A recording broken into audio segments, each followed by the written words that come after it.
So this little guy right here is why I blew out 2 of my amps. Where do I start? How did my setup blow up 2 amplifiers? I have a single 15 Resilient Sounds Platinum version 2, and I had a jp63 at half ohm on this, and also a Stetsom Bass Flex 8K as well, and both of the amps blew up.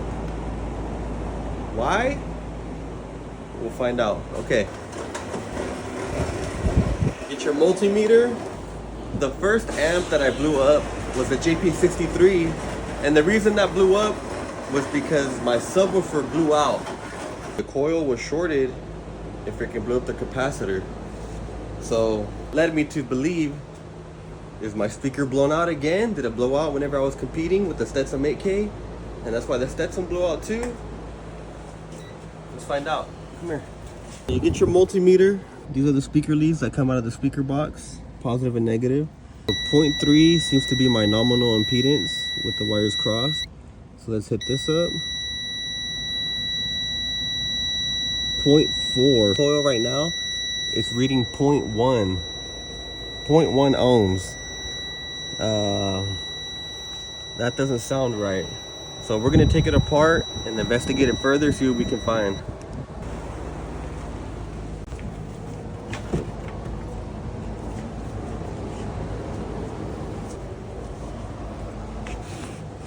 Have the trim ring.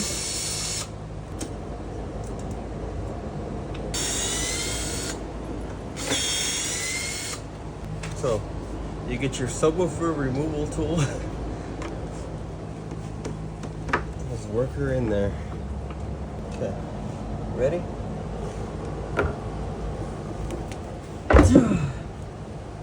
So the first thing I'm looking at is my tinsel leads. Yup, check this out. My tinsel leads came loose, guys. Look at that. It snapped off and it shorted the coil. So my subwoofer is probably still good, honestly. It's just this fucking tinsel lead that snapped. You see that?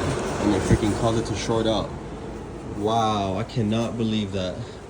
Let's check the ohms on all the coils by themselves and make sure that they're reading out. So I'm taking apart my wires. Subwoofer is by itself now. Ohm it out. We're at 0.3, 0.2. So these should each read 1 ohm. So we're at about 1.2 ohms on this side. All right, now let me check the other side.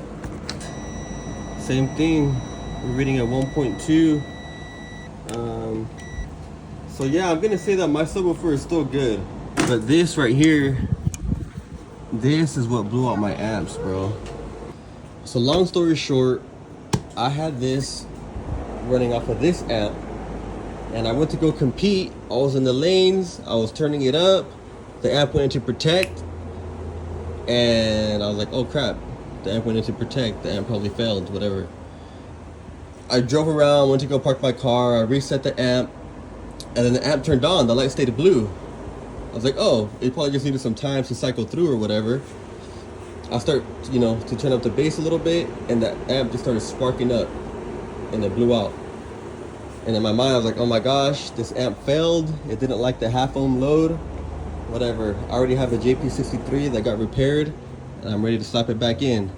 So I swap out the jp63, I replaced that amp with the refurbished jp63, and then I turned the remote turn on, and the freaking capacitor blew out and started going up in smoke. Similar to the way that JP amp first blew out when I first blew out my sub. So I was like, huh, did my subwoofer blow out and I just had no idea? It wasn't making any funny sounds, it wasn't rubbing, it wasn't smoking, nothing. So I was like, oh, maybe the coil just unwound and it freaking caused a short. So I checked the impedance on it, and it was reading like 0.1 ohms or something super odd. It's like, huh, that's not right. So I take it apart, and here we are. And I see that this tinsel lead was making contact with this one inside of the subwoofer. Why? Because it freaking snapped right here. There's like a set screw that this is supposed to have. This is supposed to have like a little eyelet at the end of it, but it snapped off, right? So read the ohms with the multimeter, and everything ohms out fine. It moves fine. The coil is still healthy. It still has that nice black coating on it. So this is still pretty much like new. The only thing that failed was this right here, and because of that, I blew out 2 of my amps. Well, we live and we learn, man.